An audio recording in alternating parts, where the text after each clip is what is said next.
upcoming reboot that's coming out next Friday, which I'm not looking forward to at all, I decided to take a look back, retrospective, at the 2005 Tim Story's Fantastic Four. I was 5 years old when this movie came out, and I remember loving it. You know, I was 5 years old, I was a kid, so, you know, I just love pretty much everything. But now since I'm older, more mature, this movie got a lot of issues that I did not notice when I was younger. A lot of issues. I mean, this movie's not very good at all. I gotta say that right there. But am I one of those people that really hate on this film? No. I think this film is okay, but I don't think it's as bad as people say. I can understand why people hate this film to death along with the sequel, which reviews soon. But I can understand why people hate this film. But to me, it's not really a bad film, to be honest. Before I get into the negatives, I'll go with the positives first. One of the main positives is that this film actually had the original origin story with to get hit by cosmic rays, which is kind of very cool. And not like the stupid ultimate version which they go to teleportation. Sorry, going to another subject, but I'm glad how they used the origin story in this movie, which is kind of dated, which you can definitely see why they changed it up with the Ultimate Fantastic Four, which they're going to use in the upcoming reboot. But still, I like how they actually had that. You know, it's a little cheesy, but that's how they were in the first place. Another redeeming quality of this film, which might be a little strange for people probably not agree with me on this, is that the practical suit of the Thing. And I'll tell you why I like this. The CGI in this movie is not good at all. I mean, the fire on the Human Torch and Mr. Fantastic rubber effects, stretchy arm effects, it's atrocious now. Especially from 10 years later, they still haven't hold up. But the effects on the Thing, the practical suit, it's actually pretty good. It's actually one of the most redeeming qualities of the effects in this film. I don't know why people crap on that with the Thing being the rubber suit instead of CGI. I mean, what would you want? Do you want a atrocious CGI looking Thing, or do you want a Thing in its practical suit, just turtle style? I don't know why people crap on that so much, since now we have CGI. CGI is all over the place. No, something you have to do practical effects on. I mean, the Thing looks pretty good in a rubber suit. Not the best, but it actually looks pretty good. I don't know why people keep crapping on that part, with the CGI this movie's not looking very good at all. I don't know why. Maybe it's just me. Trust me, if the Thing was CGI in this film, he'll be as terrible as Eric Bona's Hulk CGI. Another positive I can say about this movie is that the cast. Ian Gruffin, I thought was a pretty good choice for Mr. Fantastic. Chris Evans was pretty cool as the Human Torch / Johnny Storm. And Michael Chiklis was, no pun intended, fantastic as Ben Grimm, aka The Thing, my favorite member in the entire group. It's Julie McMahon, who gets a lot of crap for Dr. Doom, which I get to soon. I thought he was a really very good choice. Half of the cast are very good. Half. Which I get to the negatives. Now let's get to the negatives, and oh boy, this movie has a buttload of negatives. Jessica Alba as the Invisible Woman.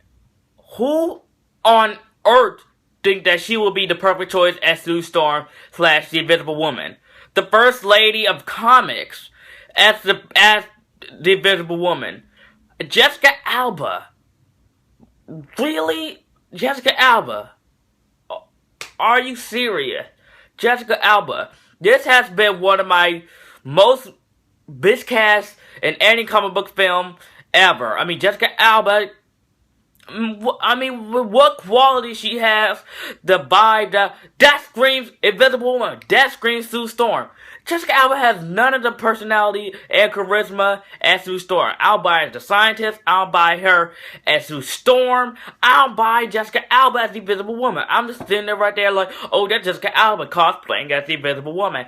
That's what I'm thinking in my head. I'm thinking that's Jessica Alba. I'm not thinking that's the Invisible Woman. That's what the problem with this film. Jessica Alba is too much of a star. I know Ian Gruffin, Michael Chiklis, Chris Evans, they're famous celebrities, but they transformed themselves into the character. Jessica Alba, oh, that's Jessica Alba. Really? Also, one of the reasons she's cast as the Invisible Woman, just to see her semi-naked. Director Tim Story. I don't know why they hired this guy to direct the Fantastic Four movie, because this man has never made a good movie. Never. And the writing in this movie is terrible. The dialogue in this movie is terrible. Susan, let's not fight. No, let's. What the? Oh, that line was so bad. Oh, this is movie dialogue, people. This is movie dialogue. In the second half of the film, when the Fantastic Four already have their power, they don't do nothing. They just sit around and be like, oh, I got these powers, these cool superpowers, but I'm just gonna sit around the house and watch TV. More like the lame-tastic Four. Another thing this movie really screws up on is Dr. Doom, one of the best villains of all time. In this movie, he's an idiot. I mean, his plan was so forced and so obvious. I mean, you could tell, like, when he does his stairs and all the shallow silhouette, you could tell this guy's gonna be a bad guy. You could tell right off the bat when you first see Victor Von Doom in this movie, you could tell he's a villain. His name is Victor Von Doom, so obviously he's a bad guy. Oh. Screw you, Tim Story. Screw you for screwing Dr. Doom up. And you're gonna screw him again with the reboot by making him a freaking hacker. How can you mess up to one of the best Marvel villains of all time? I know I'm going a little bit of a tangent, but I don't hate this movie. I don't like it neither. It's sort of like a mixed bag between a little bit of good and more bad. In a way, it's not really like a weird relationship I have with this film. It's really somewhat lackluster, especially with the accuracy. The movie is very lackluster. I mean, this movie has some pros and it has some cons. And of course, the Invisible Woman miscast, and some of the other casts I thought were very good, like Ian Gruffin, Michael Chiklis, and etc., etc. Dr. Doom was very, very underused in this movie. Very underused. The practical effects with the thing I thought was very good. The CGI I thought was piss poor. But yeah, this movie is very you could say it's very meh. I'm giving Fantastic Four a C. Thanks so much for watching, guys. What do you think of Fantastic Four 2005 in the comment section down below? You like it, you hate it. And I will be back with my review on Mission Impossible Rogue Nation, which I'll do this weekend. If you want to see that, like, comment, subscribe, and I'll see you guys next time.